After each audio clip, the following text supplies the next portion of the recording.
Good morning, Dr. Gary here on the road. We are dental practice brokers nationwide. Today's topic is, what is your next step as a buyer if the seller refuses to accept normal bank valuations for your real estate and for your dental practice? What do you do as a buyer? We're going to get into that situation now. As you know, we've been doing dental practice brokerage, selling dental practices for 12 years. We have 10 employees. We're in 27 states. And we hope to be growing quite a bit very soon. Now, excuse me for the glass, it's very sunny out here. I'm also heading to the beach. I can't wait. So, our contact information is 201-663-0935. Our website is dentalpracticeguide.com or nationwidedentalpracticebroker.com. You could reach us from 7:30 a.m. East Coast time till 9:30 p.m. We're open 363 days a year. And now we have 10 employees, including 2 CPA accountants, marketing director, operations director, and 5 acquisition individuals. So please give us a call. Now, if you're thinking about selling to a DSO, give us a ring, because we deal with them all the time nationwide. Excuse me. And we think we know who the best are, and as they change, we try to change also. We are independent, so we can pick and choose for you who we think the best DSO is.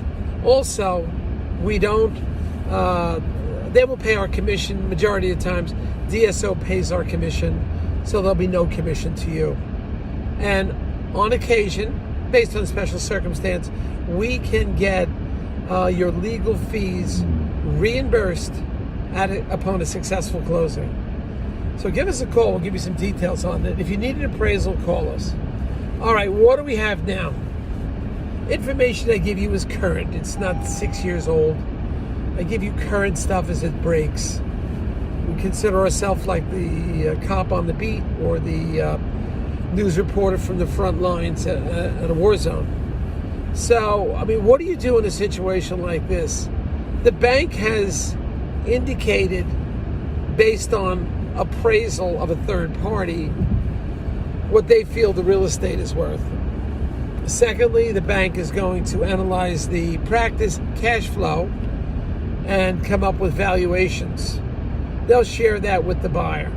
Now, we have our internal accountants, and we can help with the real estate to some extent by checking comparable sales.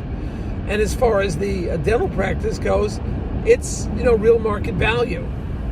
Depending on who's buying it, private buyer will pay 65 to 84% of 1 year's gross, whereas a DSO is going to be paying 80, 90, or over 100% of gross. It depends, again, on a lot of moving parts. How long the doctor's willing to stay, what kind of insurances they accept, how much renovations are needed in the practice to bring it up to steam. There's a lot going on. So we are... The values, especially real estate, because that's done by a third party. The bank hires a third party entity.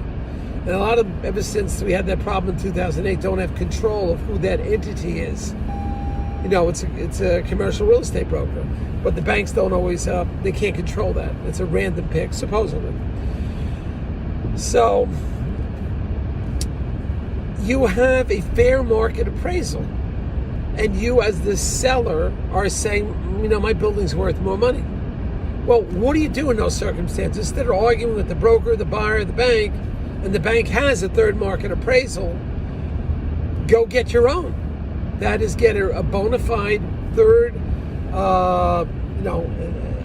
person appraisal of the practice, a commercial appraisal. That doesn't mean it's totally going to be accepted by the bank, but at least you'll have something to argue with. And say, everybody, look, you're wrong about my real estate. It's a unique piece of property. Please look at this third-party appraisal I'm giving you now. And then maybe we can negotiate a little bit. But generally, when the bank puts an appraisal number on a practice or a building, so to speak, that's it. I mean, it's pretty much not disputed.